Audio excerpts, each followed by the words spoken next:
माणिकराव कोकाटेंच्या शिक्षेला स्थगिती मिळालेली आहे। सुप्रीम कोर्टाने माणिकराव कोकाटेंना हा दिलासा दिलेला आहे। सदनिका घोटाळा प्रकरणामध्ये कोकाटेंना दिलासा देण्यात आलेला आहे। कोकाटेंना सध्या आमदार म्हणून अपात्र करता येणार नाही असं सुप्रीम कोर्टाने म्हटलेलं आहे। कोकाटेंप्रकरणी सुप्रीम कोर्टाची राज्य सरकारला नोटीस।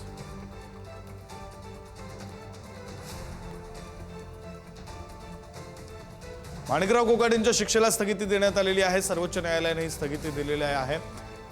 सदनिका घोटाळा प्रकरणी त्यांना आधी सेशन्स कोर्टाने शिक्षा सुनावली होती, मग जिल्हा सत्र न्यायालयाने, मग त्यांनी हायकोर्टात धाव घेतली आणि मग आता सुप्रीम कोर्टामध्ये सुनावणी पार पडली। सुप्रीम कोर्टाने कोकाटेंना दिलासा दिलेला आहे। त्यांच्या मंत्रिपदाचा राजीनामा आधीच झालेला आहे, मात्र त्यांची आमदारकी आता यामुळे वाचणार आहे। माणिकराव कोकाटेंसाठी हा मोठा दिलासा म्हणावा लागेल। माणिकराव कोकाटे यांना हा मोठा दिलासा म्हणावा लागेल। हेच ते कोकाटेंचं वादग्रस्त घर आहे।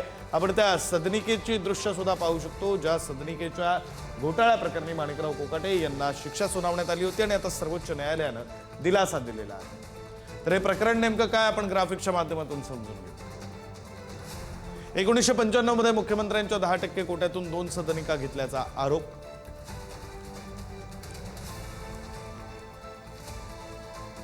नाशिकमधील कॅनडा कॉर्नर भागामध्ये निर्माण व्ह्यू अपार्टमेंटमध्ये 2 सदनिका।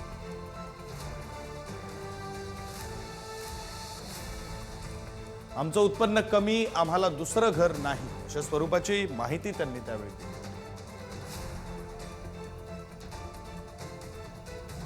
सरकारी कोट्यातील सदनिकांसाठी कागदपत्रांची फेरफार केल्याचा आरोप त्यांच्यावर आहे।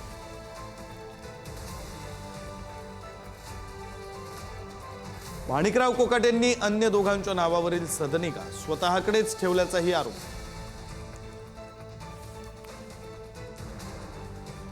दिवंगत माजी राज्यमंत्री तुकाराम दिघोळे यांनी याचिका केली। तर हे प्रकरण काय आपण समजून घेणारच आहोत। तुर्तास आपल्यासोबत बोलण्यासाठी ठाकरेंच्या शिवसेनेच्या उपनेत्या सुषमा अंधारे जोडल्या गेलेल्या आहेत। सुषमाताई, शिक्षेला स्थगिती दिलेली आहे सर्वोच्च न्यायालयाने, काय आपली प्रतिक्रिया? मी 2-3 दिवसांपूर्वीच माध्यमांना प्रतिक्रिया देताना हे स्पष्ट केलं होतं की संसद सदस्यांचे किंवा विधिमंडळाच्या सदस्यांना काही विशेष अधिकार असतात, काही प्रिव्हिलेज असतात। त्यातला सगळ्यात महत्त्वाचा विशेष अधिकार म्हणजे अटकेपासून संरक्षणाचा अधिकार। याच अधिकाराच्या चौकटीत आणि एकूण प्राप्त परिस्थितीचा विचार करून माननीय न्यायालयाने दिलेला जो काही निकाल आहे हा कायद्याच्या चौकटीत अतिशय योग्य निकाल आहे। मात्र कायद्याच्या चौकटीत जरी हा निकाल योग्य असला तरी ज्या व्यक्तीला सलग 2 न्यायालयाने शिक्षा ठोठावलेली आहे आणि सदनिका घोटाळ्यात त्याचे नाव आहे हे पुराव्यानिशी सिद्ध झालेले आहे, अशा व्यक्तीचा बचाव करणे आणि पुन्हा त्याला सरकारमध्ये सामावून घेण्यासाठी प्रयत्न करणे हे फडणवीस किंवा एकूण राष्ट्रवादी यांच्या नैतिकतेत बसणारे आहे का, हा खरा प्रश्न आहे। प्रश्न तोच विचारायचा आहे। तुम्ही म्हणताय कायद्याच्या चौकटीतला निर्णय आहे, तुम्ही ते मांडलं सुद्धा की कशा प्रकारे, पण नैतिकतेच्या चौकटीचं काय? त्याचा विचार कोणी करायचा, कोणी केला पाहिजे, काय अपेक्षा आहे? नाही, नैतिकतेचा आणि भाजपाचा काही संबंधच राहिला नाही दादा। नैतिकता आणि भाजप ह्या 2 गोष्टी एकत्र राहूच शकत नाहीत। किंबहुना त्यांनी नैतिकतेच्या आता गप्पाच मारू नयेत। पण प्रश्न पुन्हा पुन्हा तोच येतो की भाजपाची किंवा एकूण सरकारमध्ये असणाऱ्या तिघांचीही अशी काय मजबुरी असेल, अशी काय राजकीय अपरिहार्यता असेल की या लोकांना सगळे गुन्हेगार, भ्रष्टाचारी आणि सगळे ईडी या सगळ्या लोकांनी बरबटलेलेच लोक लागतात। काय स्वच्छ चारित्र्याचे आणि स्वच्छ प्रतिमेचे लोकच नाहीत का जे हे सरकारमध्ये घेऊ शकतील?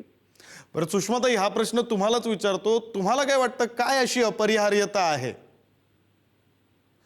नाही, कदाचित काय आहे की सारखी लोक एकत्रित येतात, 2 सजातीय गुणांची माणसं एकत्रित येतात। यथा राजा जे म्हणतात ना की जसा नेता असतो तसे कार्यकर्ते असतात। त्यामुळे सगळे नेतेच जर इतके भ्रष्टाचारामध्ये बरबटलेले असतील तर त्यांना त्यांचे सिपे सालार, त्यांचे शिलेदार सुद्धा तशाच पद्धतीचे लागतात, नाहीतर ते सूत्र कसं जमेल? बरं, धन्यवाद सुषमाताई तुम्ही दिलेल्या या सविस्तर प्रतिक्रियेसाठी। यानंतर आपले प्रतिनिधी शिवाजी काळे आपल्यासोबत जोडले गेलेले आहेत, थेट त्यांच्याकडे जाऊया।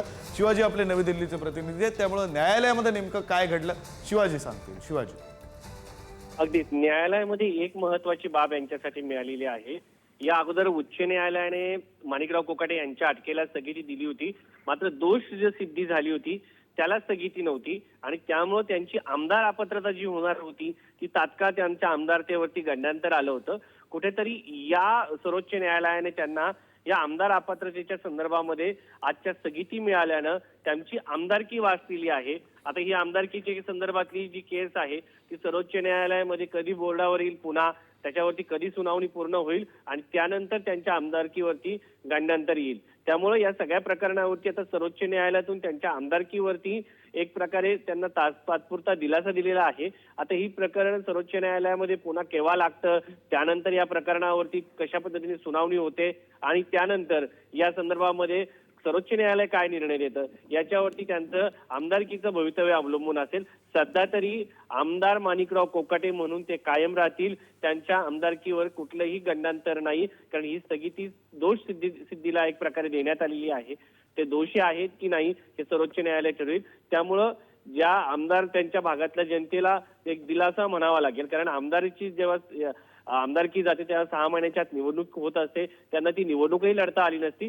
त्यामुळे आता सर्वोच्च न्यायालय यापुढे भविष्यामध्ये कधी सुनावणी होईल आपल्याला माहिती आहे की सर्वोच्च न्यायालयामध्ये किती वेळा ही केस बोर्डावर येऊ शकते, कारण त्यांच्यावरती कामाचा किती बोजा आहे. त्यामुळे तात्पुरता दिलासा निश्चितपणे माणिकराव कोकाटे यांना आहे. भविष्यात या प्रकरणामध्ये कधी सुनावणी होते त्यावरतीच त्यांचं भवितव्य अवलंबून असेल.